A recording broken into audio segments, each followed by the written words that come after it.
اعوذ باللہ من الشیطان الرجیم بسم اللہ الرحمن الرحیم۔ آئیے ناظرین آیت پڑھتے ہیں سورہ بقرہ کی۔ آج ہمارا لیسن جو ہے وہ ہے آیت نمبر 187 187۔ آئیے، یہ بھی رمضان سے متعلقہ ہی آیت ہے، ایک آیت ہے، اس کو ہم پڑھیں گے پوری کو، ایک ہی رکھیں گے تاکہ تشریح اچھی طرح ہو سکے۔ اُحِلَّ لَكُمْ لیلۃ الصیام الرفث الی نسائکم ہن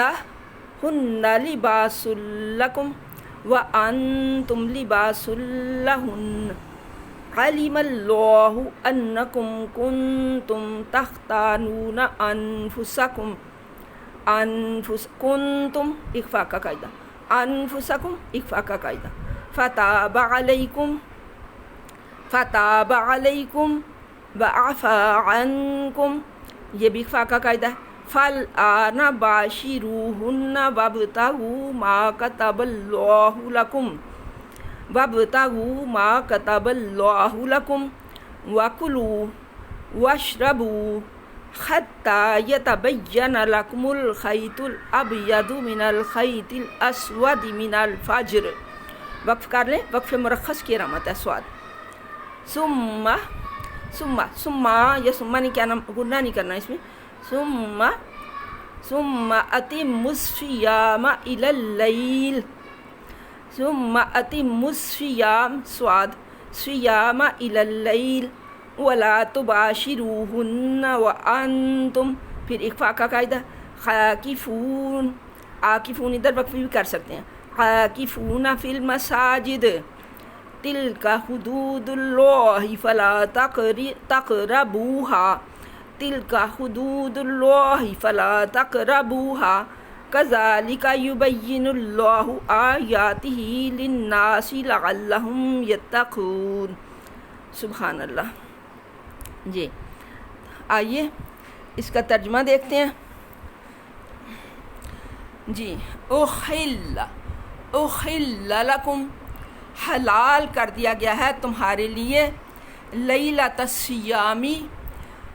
رمضان کی، سیام ماہ رمضان، سیام سے کیا مراد ہے؟ ماہ رمضان، ماہ رمضان میں یا روزوں کے مہینے میں، لیلۃ الصیام روزوں کے مہینے کی رات، لیلہ تمہارے لیے حلال کر دیا گیا ہے روزوں کی راتوں میں، الرفث الی نسائکم، اپنی عورتوں کے ساتھ تعلقات بنانا۔ ہن لباس لکم، ہن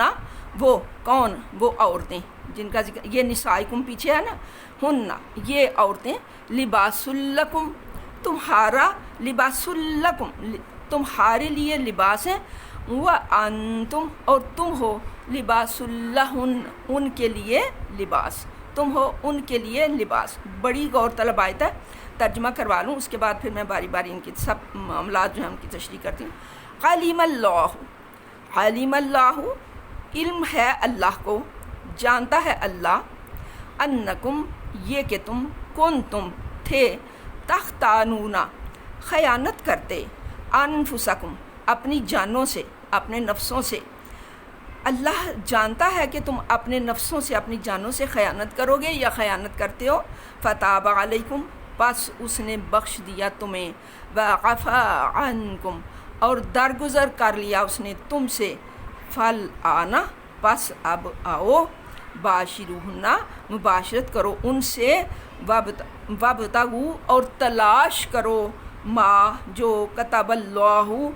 لکھ دیا ہے اللہ نے، لکم تمہارے لیے، وکلوا واشربوا اور کھاؤ اور پیو، حتیٰ یہاں تک کہ یتبین واضح ہو جائے، کلیئر ہو جائے، لکم تمہارے لیے، الخیط الابیض سفید دھاری، خیط دھاگے کو کہتے ہیں، یہاں اس سے مراد دھاری ہے، سفید دھاری، ابیض سفید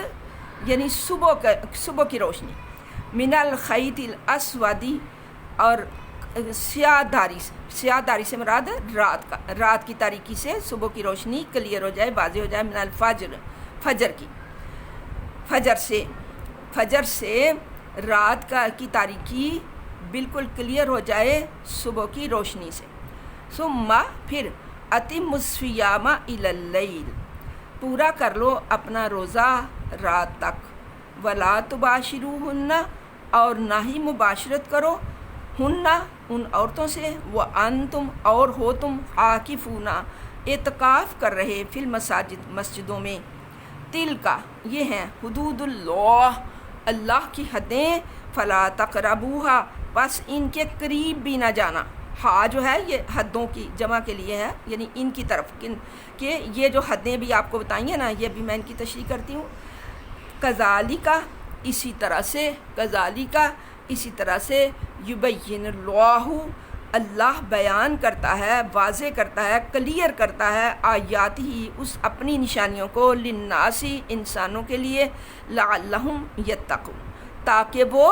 تقوی اور پرہیزگاری اختیار کریں۔ یہ دیکھیں اس سے پہلے بھی جہاں پہ ان کا ذکر تھا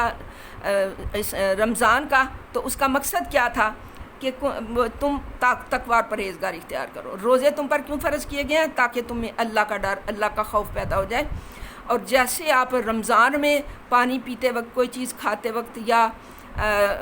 جو باقی نفس جن چیزوں کی طرف کھینچتا ہے ان کی طرف جاتے وقت اللہ کا خوف محسوس کرتے ہو، اسی طرح کا خوف ہر آن، ہر لمحہ، پورا سال، پورے مہینے، پورا ہر یوم جو ہے وہ آپ کے دل میں اسی طرح کا خیال اور خوف خدا جو ہے وہ جاری ہو جائے، اس لیے رمضان آتا ہے۔ اب یہاں پہ آج والی جو آیات ہیں دیکھیے، کل والی آپ نے دیکھا تھا کہ وہ یہ تھا کہ اللہ تعالیٰ نے یعنی وہ تمہیں وہ اس نے اتنی خوشخبری آپ کو دے دی ہے کہ تم بالکل، میں تمہارے بالکل قریب ہوں، لیکن جو کچھ میں کہتا ہوں نا، جو میں آپ کو دیتا ہوں اس کو بھی مضبوطی سے پکڑ لیا کرو اور میرے اوپر ایمان پکا رکھو تاکہ تمہیں ہدایت ملے۔ ہدایت جو ہے وہ اصل چیز ہے، جو انسان کا مقصود ہے وہ ہدایت ہے۔ تو یہاں پہ آپ پھر اللہ تعالیٰ مزید وضاحت کر رہے ہیں، وہ بیچ میں آیت آ گئی تھی کہ کہیں انسان ایسا نہ سوچ لیں کہ روزے میں تو اللہ تعالیٰ ہمارے بہت قریب تھا تو شاید رمضان گزر جانے کے بعد وہ دور چلا جائے گا، نہیں، اللہ ہر لمحہ ہمارے قریب ترین ہے۔ اور اب پھر اگلی جو آیت ہے، یعنی اگلی جو سہولت ہمیں دی گئی ہے رمضان میں روزوں میں، اس کا ذکر ہے۔ یہ دیکھیں اس سے پہلے کیا تھا، یہ جو آیت ہے اس سے پہلے کیا چیز تھی کہ رمضان کے رات میں، روزہ کھولنے کے بعد، افطاری کے بعد، اگر کوئی شخص رات کا کھانا کھانے کے بعد سو جاتا ہے، اگر وہ سو جاتا ہے اور سو کے اٹھتا ہے تو پھر وہ اگلے دن تک وہ کوئی چیز کھا پی نہیں سکتا تھا، یعنی یہ تو اسی روزے سے مشابہت ہو گئی نا عیسائیوں والے سے۔ اس میں بھی ہمارے جو مسلم بھائی تھے ان پر جو ہے وہ کوفت تھی، مشقت تھی، اور اللہ تعالیٰ نے تو کہا ہے ہمارے دین کے لیے دین و یسرن، کہ تمہارا دین تو بہت آسان ہے، لہٰذا یہ جو تھی نا مشقت، اس کو واپس لے لیا گیا۔ اور یہ جو آیت ابھی آپ نے پڑھی ہے نا، کلو واشربو والی،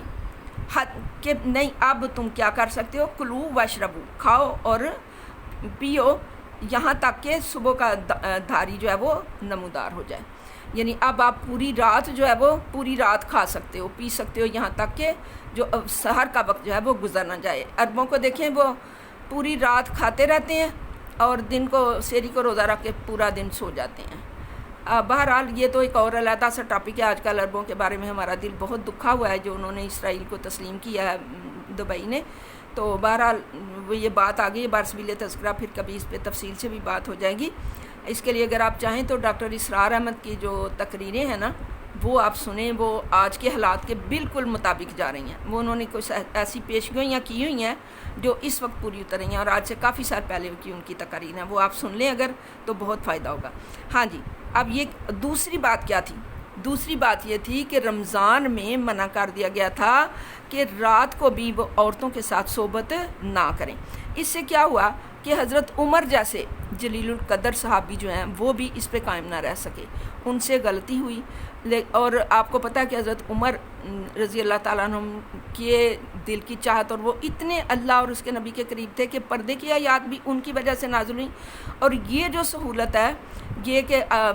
جو ہے وہ رات کے وقت آپ جو ہے وہ مجامعت کر سکتے ہو، یہ بھی حضرت عمر رضی اللہ تعالیٰ عنہ کی وجہ سے ہمیں یہ سہولت جو ہے وہ حاصل ہوئی۔ تو یہاں پہ پھر یہ دیکھیے کہ کیا ہے، احل لکم لیلۃ الصیام الرفث الی نسائکم، یہ دیکھیں تمہارے لیے حلال کر دیا گیا کہ رمضان کی راتوں میں، صیام کی راتوں میں آپ اپنی عورتوں سے مجامعت کر سکتے ہو۔ یہ دیکھیں ایک بہت خوبصورت جملہ ہے، اس جملے کی جتنی بھی ہم تشریح کریں گے نا کام ہے، ہن لباس لکم وانتم لباس لہن، عورتوں سے کہا گیا، مردوں سے کہا گیا عورتیں تمہارا لباس ہیں اور تم ان کا لباس ہو۔ لباس کا کیا کام ہے؟ زینت بخشنا، خوبصورتی دینا، سردی گرمی سے شدت سے بچانا، اور ڈھانک پر رکھنا، بے پردہ نہ ہونے دینا، یہ ہیں لباس کی خصوصیات۔ اور یہ بتائی ہیں ایک فریق، جو فریقین ہیں دونوں میاں بیوی، وہ کیا ہیں؟ ایک دوسرے کے لیے لباس ہیں، زینت بھی ہے، ایک دوسرے کی عزت حرمت کا لحاظ بھی ہے، پروٹیکشن بھی ہیں ایک دوسرے کی، اور زینت بھی ہیں، اور یعنی سردی گرمی کی شدت سے بھی بچاتے ہیں ایک دوسرے کو۔ علیم اللہ انکم کنتم تختانون انفسکم، اللہ جان گیا، اللہ جانتا ہے کہ تم اپنے جانوں سے جو ہے وہ خیانت کر رہے تھے، کہ رمضان کی راتوں میں آپ اس سے مجامعت سے باز نہیں رہتے تھے، خیانت ہوئی، لہذا اللہ تعالیٰ نے اب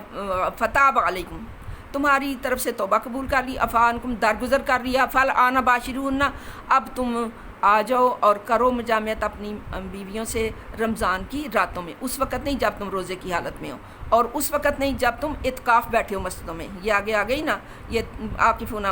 ولا تباشرون وانتم عاکفون بالمساجد، جب تم مسجدوں میں اعتکاف بیٹھے ہوئے پھر آپ یہ نہیں کر سکتے، لیکن گھروں میں روزہ افطار کرنے کے بعد اور رات کے وقت میں جب تک کہ سحری کا وقت ختم نہ ہو اس وقت تک آپ اپنی بیویوں سے مجامعت کر سکتے ہو۔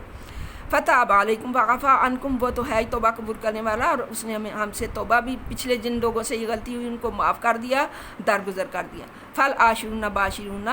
اب آ جاؤ ان سے صحبت کرو، وابتغوا، لیکن صحبت کس لیے؟ اس لیے نہیں کرنی کہ بس وہ اپنا نفسانی خواہش کے لیے، اس صحبت کا مقصد بھی یہاں بتا دیا، وابتغوا ما کتب اللہ لکم، اور اللہ نے جو تمہارے لیے لکھا ہے اس کو تلاش کرو، یعنی اولاد، نیک اولاد۔ وَكُلُوا وَاشْرَبُوا حَتَّى يَتَبَيَّنَ لَكُمُ الْخَيْطُ الْأَبْيَضُ مِنَ الْخَيْطِ الْأَسْوَدِ،